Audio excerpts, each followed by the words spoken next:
What's up, everybody? I'm Silencer369, and today we're going to get into a video called...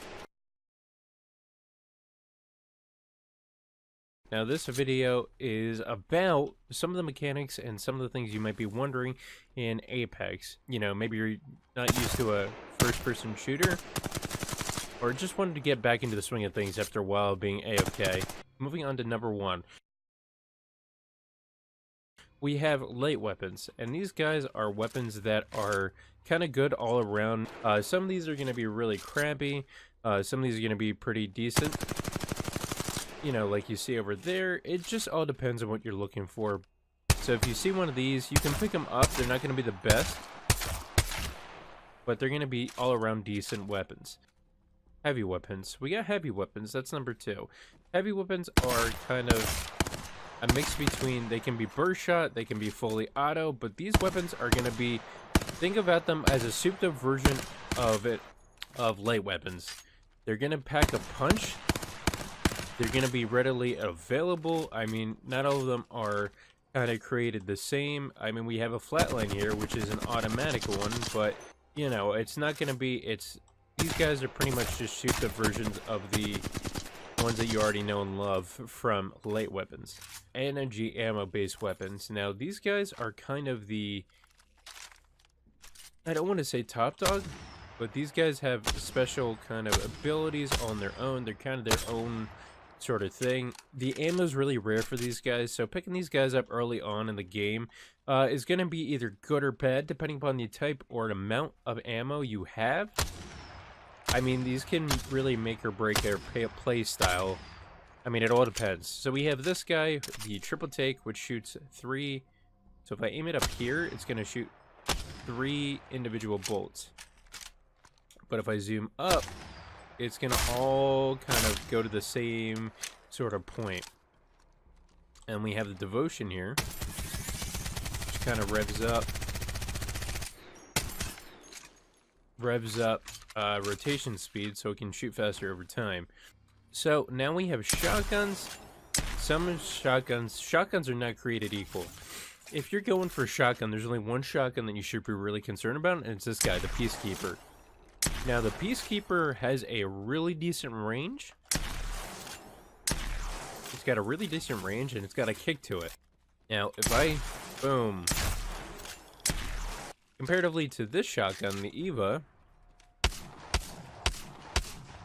kind of sucks, especially if you're kind of in heavy combat. The only thing that's good about that one is you can rattle it off sort of kind of easy. Like, the Peacekeeper is probably your go-to main one that you want to stick with.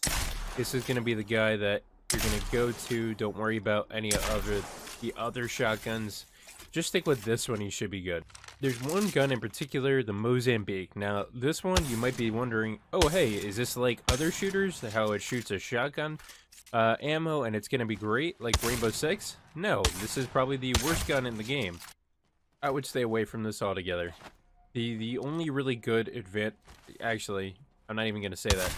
There's no good advantages to this. The only real reason that you would be picking this up at all is simply because there's no other gun around and you need to arm yourself real quick. Otherwise, just leave this guy alone. Don't even touch it. Not even worth the trouble.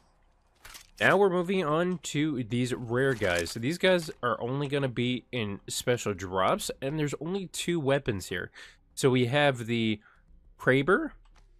This is a sniper rifle.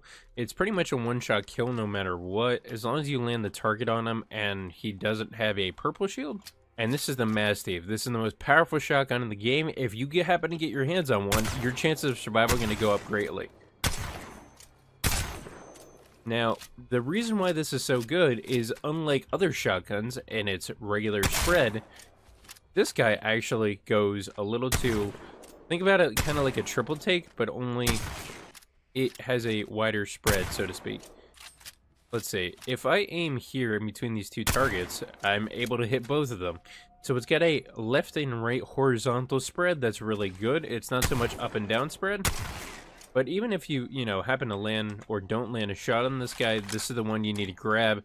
And we have this guy, the Kraber. Now this is like a one-shot kind of hit. It does see that 125 damage per shot, which with the shield depleted will pretty much take out any target no matter what. Boom, 125 across the map.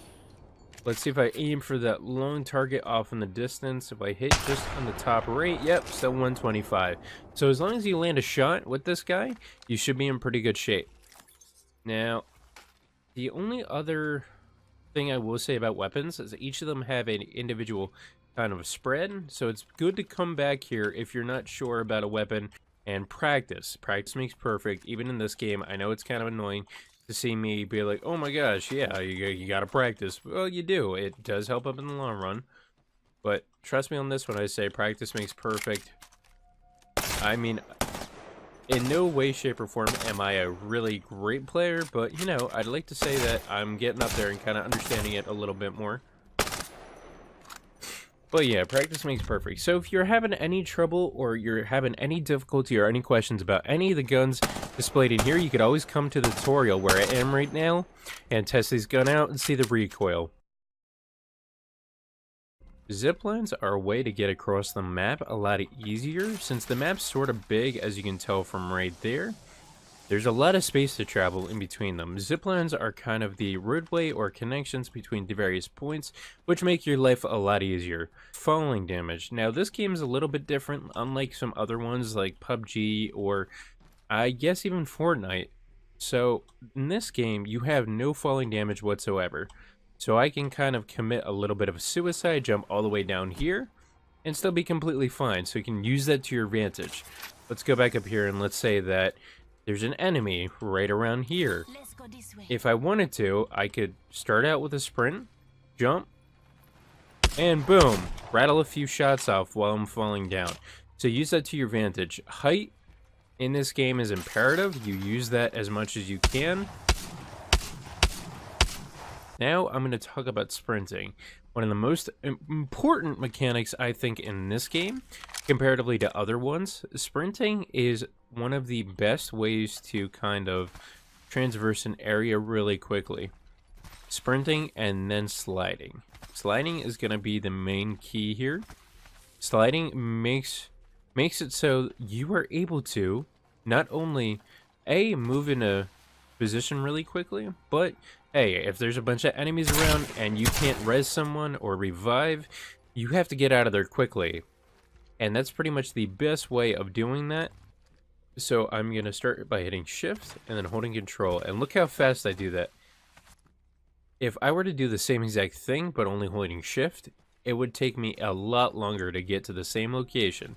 Maybe a little less than half the time it takes me to get from the first time. So holding shift, holding control, I am already there, guys. But hey, use that trick as much as you can. I promise you it will save your butt. Hey, and this is my next tip. Know your playstyle.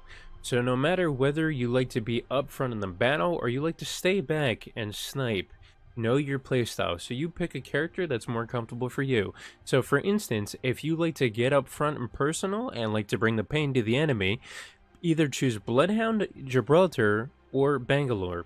Those are going to be your three guys that you want to get up front in the action and want to bring the pain to the enemy. Now, if you like to play more of a supportive role and kind of stick back, you can pick Lifeline, Pathfinder, or Wrath. If you want to play on the defensive or stay back and snipe, your best bet is either going to be Mirage, Wrath, or Lifeline. Lifeline is one of the best people, I think, if you are a supportive role or do like to be a healer in some other games. She's going to be the healer of the group. She's pretty much the only one. Always have a lifeline on your team because she is, just like she says, she is your only lifeline. So Apex, the name of the game is going as far as possible and being as mobile as you possibly can. Now the best way to do that is to stick your speed, your fall speed, in between 135 and 145. Now we can see here when we are about to jump that that's exactly what this guy's doing. He's trying to stick between 145 and 135. That way we're going to go as far as possible while we drop from the airship. So when I come into this room, one of the most key elements about switching guns is you hold E and you pick up that gun on the ground. Now the nice thing about this is the game will automatically switch all of your attachments that are available in your inventory to that gun that you picked up. So this is the menu of the game where you can interact with anything, and that pretty much you access by hitting tab. Once you're in there, you can see the type of attachments, what's in your inventory, and what sort of shield/backpacks you have. All the information will be displayed here. If you need to drop something or pick something up, simply highlight it over with your cruiser. If you want to drop, hit the right click button. It will get out of your inventory. If you want to pick something up or equip it, just drag it to that slot. Pings, one of the most useful mechanics in the entire game. If you look at a target and you hit the middle scroll wheel, you press it, it will actually ping an enemy, ping an item. You can do this on most things, but it's very useful to share information with other people in your squad. So, in order to revive someone, you have to go over to them, hold E, and it should take about 10 seconds in order to bring them up. Now, it's a little bit different than other shooters. Once you revive someone, they won't be at full health. They'll need to heal themselves. But hey, it's another way to get somebody back into the game once they've fallen. So there's a special area while dropping that we haven't talked about. It's a blue area, meaning that wherever that is on the map, that is going to have high tier loot. That's going to have the best loot, so you want to drop there. Usually it does tend to be packed, and there are a lot of people who end up going to those areas, but hey, if you can get there first, you're going to have a leg up against the enemy squads. Another important mechanic that we have to talk about is melee. Now, this is a last resort. If you are close to a target, hit V, and it does 30 points of damage per hit against an enemy target. And I just want to say thank you for watching my tips and tricks for very beginners. And if you did like the video, let me know in the comments below. But I will see you all in the next video, and I'm gonna let the outro play. If you liked the video, don't forget to like, comment, and subscribe. And again, as always, I'm Soundster369, and feel free to stop by anytime.